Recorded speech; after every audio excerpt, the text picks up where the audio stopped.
Premise is the most important thing. So often I see writers who think they have a premise because it's just like a funny situation that they thought of or they saw or someone said something funny. It's ultimately so specific and not strong enough. It's not going to be able to hold a whole thing. Like, you need to think a little bit more broadly and more relatably, and something that most people will have some kind of emotional response to. There are exceptions to the rule all the time, and it's like, if you execute something perfectly, hey, maybe everyone will flock to see it. But let's say if it's something like guy with gluten intolerance at baking school, or like okay, that could be maybe funny, but it's like not gonna be, it's not clear to people, like, what is this about? How's this relatable to me? How can I emotionally even relate to something analogous to this?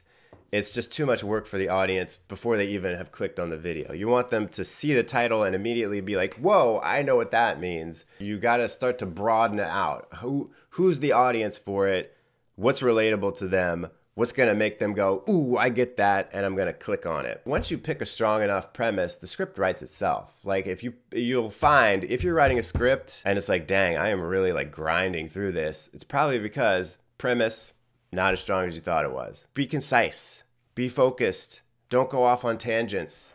Try to have a strong plot. Don't just kind of have a bunch of random jokes thrown together unless you're like brilliant. A lot of younger writers just like to have a lot of funny stuff that's random, that's said, that's clever, that's witty or whatever, that's quirky, that's awkward. That's a big thing now. It's like, instead of having jokes, we just have like awkward responses or whatever, which can work in moderation. But if you rely on randomness to be your humor, the audience is gonna run out of steam. The audience is doing too much work at that point. If you have a natural flow and progression of a story with some random jokes thrown in, that's gonna set you up for success a lot better. And then let's say you write very tightly anyway, and you're not doing a bunch of randomness, you're gonna have to go through and cut certain jokes, because it's better to have fewer jokes that are funnier than more jokes that are less funny. Every joke needs a little bit of breathing room.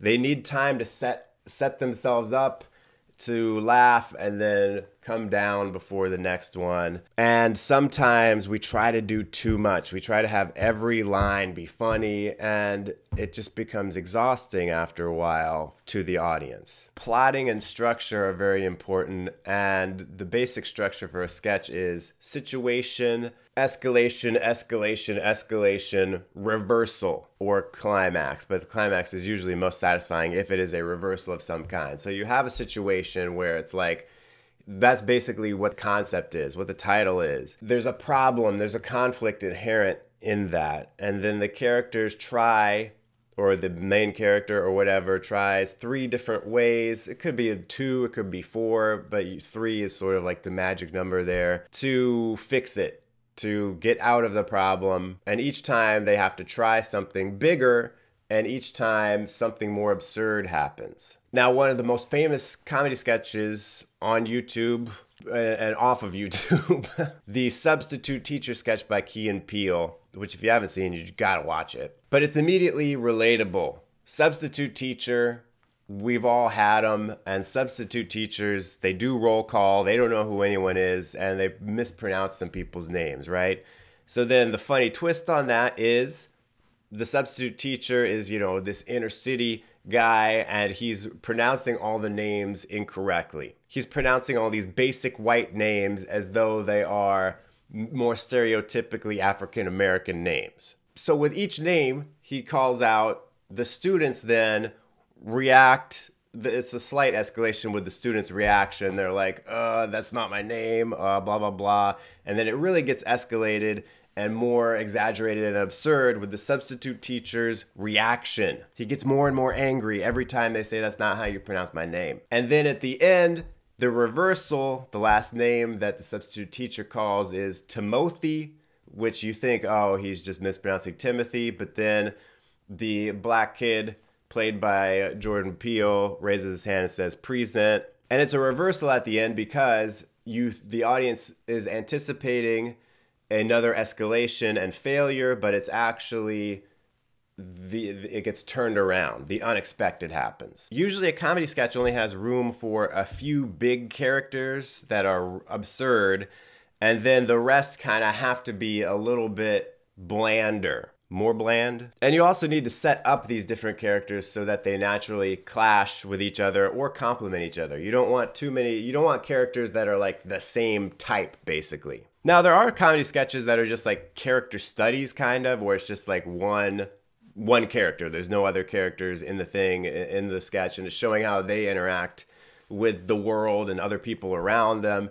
In that case, that character needs to be very strong and specific. The best way to create a strong and specific character is to think about what do they want in this situation. And that doesn't need to be said. It doesn't need to be clear to the audience, but there needs to be an objective that the character wants that is driving them through it. In the substitute teacher thing, he wants to just get through roll call without the kids talking back to him. And that strong objective to assert his dominance over the class is what makes him have these strong reactions in each escalation in the plot. Character feeds into plot. Every writer will have a different opinion on this, but my opinion is it's like characters are the most important thing. That feeds into the plot, which is the next important thing. Another mistake I see a lot of young writers make is that usually a comedy sketch puts characters into a situation where there is one character who is kind of like causing the trouble and then another character who is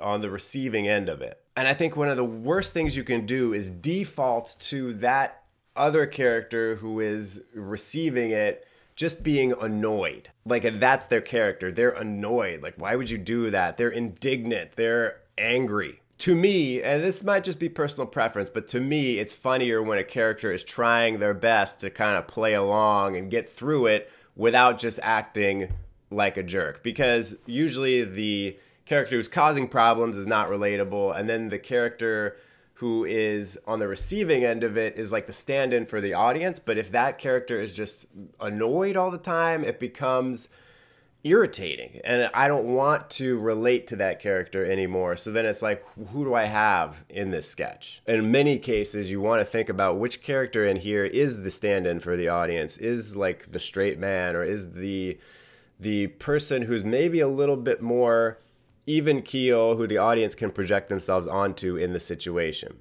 Sometimes it is the main character. Tip 5, dialogue, jokes, punchlines, the actual words that are spoken. A lot of times a joke can be ruined by just like one extra word or two words that are switched around so that the words don't flow right. And that's something you just learn by trial and error and moving things around and studying other sketch writers to see how did they write this? What are the actual words they used? How do they construct the sentences? A big thing on YouTube specifically I have found that works really well, it's very easy to do, is wordplay and puns. Personally, I don't find it that funny, but it does well. Like, it's just like the easiest to understand kind of humor. Comedy sketch, more like comedy, I'm getting rich.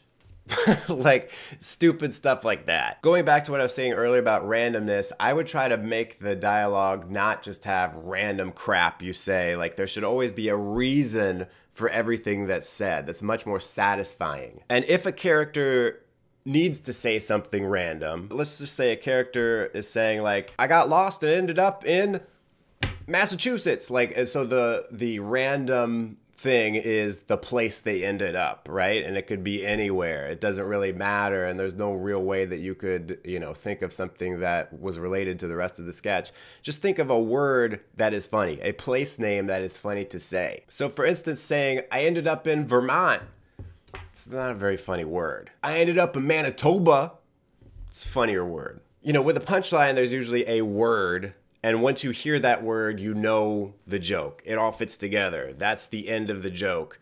Put that word last, the last word in the sentence. The funniest part of the joke, the sentence, needs to be the very last thing that the audience hears, or else you are kind of like ruining the joke. You're watering it down. Let's say a joke, a punchline, ends with something like, and then my hair fell out. Hair would be the punchline there, you want to move that to the end. And then I lost all my hair. Another actionable thing when it comes to writing jokes is you want the audience to need as little information as possible. If you spend too much time setting up a joke too fast, it just comes off badly. Like, you need to think, how much information can I cut out? How can I change the joke so that the audience doesn't need a lot of pre-existing information? Or how can I reword the sentence so that the information is woven in more gracefully? If this particular joke, I'm going to say, is only funny if the audience knows that this character is from Denver, you can't start off the sentence that they're saying with, so I'm from Denver and blah, blah, blah. I mean, you could, but it's probably better